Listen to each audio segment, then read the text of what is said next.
Je sais qu'un jour, elle va flancher. Ce papier virtuel prouvera d'abord que j'en avais une. D'ailleurs, je le dis en toute modestie, certains de mes intimes la qualifiaient de pachydermique.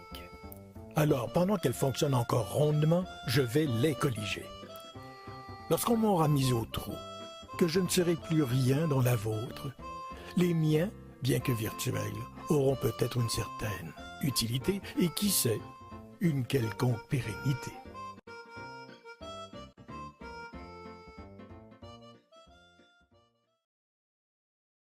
Quel dépravé ce...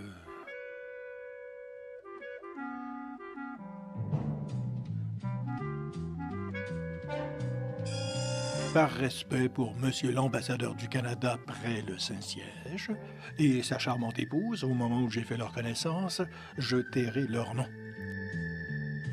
Sachez que s'il est un poste diplomatique convoité, c'est bien celui d'ambassadeur du Canada à Rome, près le Saint-Siège. Près le Saint-Siège? Oui, près le Saint-Siège, et non auprès du Saint-Siège.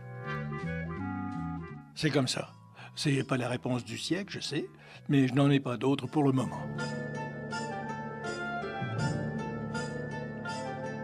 Donc, me voici chez cet ambassadeur du Canada. La résidence de monsieur et madame les représentants du Canada donnait sur la Via Appia, une route qui tire son nom de son constructeur, homme politique et écrivain, Appius Claudius, en 312 avant Jésus-Christ.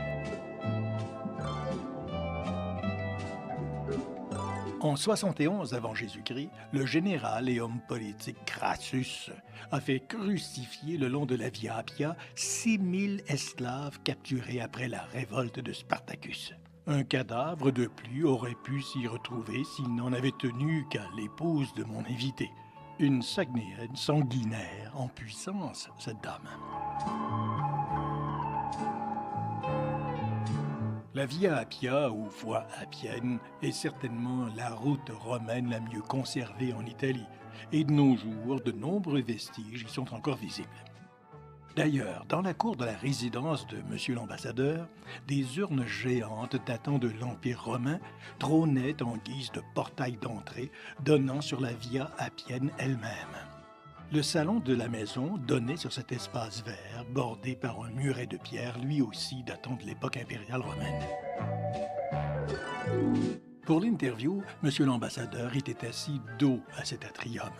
Madame, l'épouse de Monsieur l'ambassadeur, avait cru bon s'asseoir tout à côté du réalisateur, c'est-à-dire dans mon dos, à quelques mètres derrière moi. Cette précision, vous allez le voir, va prendre toute son importance sous peu.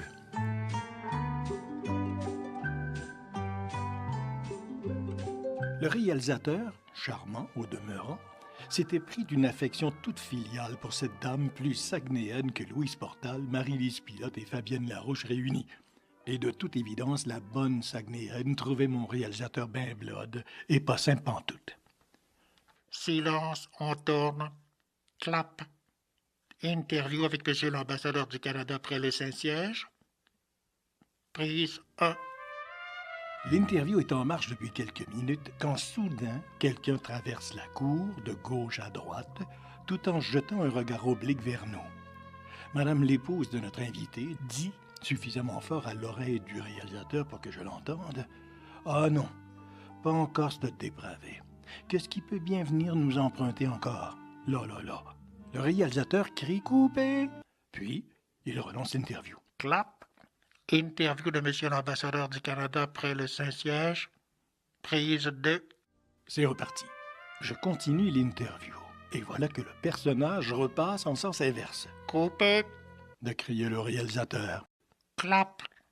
Interview de monsieur l'ambassadeur du Canada près le Saint-Siège. Prise 3. Tout en essayant de me concentrer sur les propos de mon invité, je me dis que ce passeur, il y a une tête que j'ai déjà vue quelque part.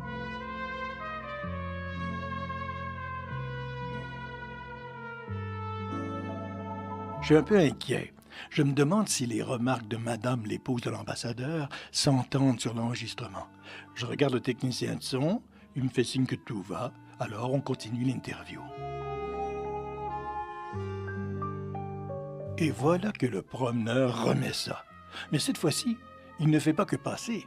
Il vient se planter dans la porte patio derrière monsieur l'ambassadeur. Il est en plein dans le champ de la caméra. Coupé. Nom du diable, mais c'est... Entrez, Marcello, de dire sans se retourner le diplomate. Nom d'une pipe, mais c'est...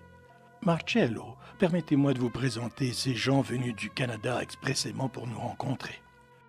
Et voilà que Marcello Mastroianni, tout sourire, s'amène vers nous, serre la pince à chacun d'entre nous, un sac de farine dans la main gauche. L'icône italienne traverse le salon et quitte vers la cuisine tout en s'excusant de nous avoir interrompus. Ce coureur de jupons qui fait des enfants partout où il passe n'a pas de fin de venir nous emprunter plein de trucs pour la cuisine.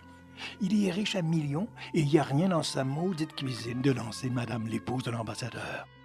C'est un homme charmant, d'ajouter l'ambassadeur près le Saint-Siège, seulement il est victime de son image auprès des femmes. Elles en sont toutes folles, sauf ma femme, bien entendu. Sur l'entrefait, Marcello Mastroianni refait le voyage en sens inverse vers la cour.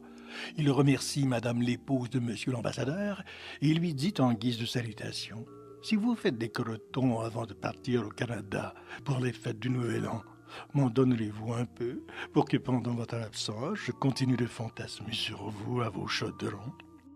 Et dans un grand éclat de rire, il disparaît au fond du jardin entre les deux urnes géantes.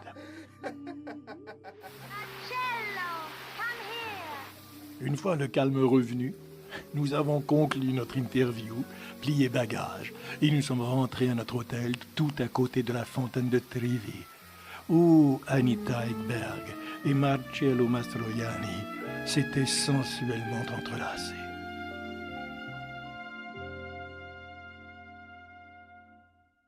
Est-ce que je vous ai déjà parlé d'un de mes collègues qui, à Rome, via della Conciliazione, face à l'ambassade du Canada, près le Saint-Siège, avait acheté d'un vendeur itinérant et tout ce qu'il y avait d'illicite, une cravate qui arborait à l'endos un photomontage d'un pape en costume d'Adam?